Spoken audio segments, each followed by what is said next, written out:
Назарбаев Коопсуздук кеңешин өмүр бою жетектеген мыйзам жокко чыгарылды. Өлкө парламентинин мажлиси 19 январдагы олтурумунда Коопсуздук кеңешинин жана Казакстандын улуттук ассамблеясынын төрагалык кызматын туңгуч президент Нурсултан Назарбаев өмүр бою аркалайт деген норманы жокко чыгарган мыйзам долбоорун жактырды. Бул тууралуу парламент депутаты Канат Нуров кабарлады. Нуров Фейсбуктагы баракчасында жазгандай, бул күнү Назарбаев өзү депутаттар менен жолугуп, кызматты тапшырып берүүгө макул экенин айткан.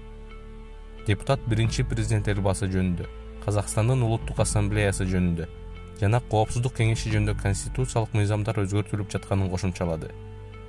Парламенттин мажлисинин басма сөз кызматы айтылган өзгөртүүлөр шаршембиде жактырылганын ырастады.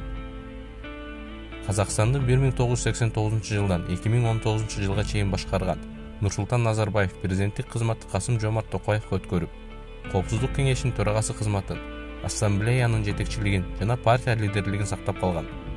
Аталган мыйзамдар аркылуу бул кызматтарда өмүр бою иштөө укугун бекитип алган.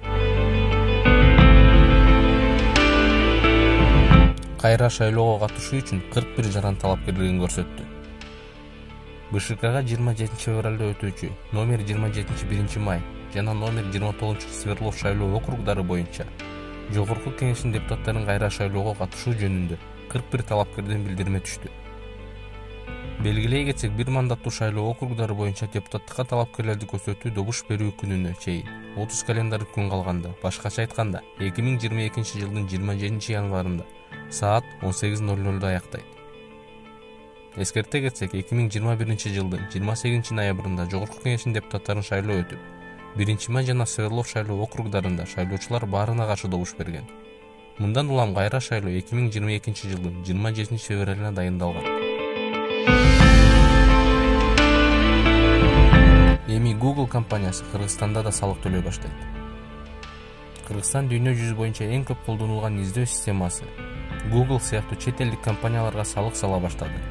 Президенттик аппараттын басма сөз кызматынын маалыматына караганда, парламентте кабыл алынган салык мыйзамынын жаңы жобосуна ылайык электрондук соода кылгандардан 2% кереше салынды.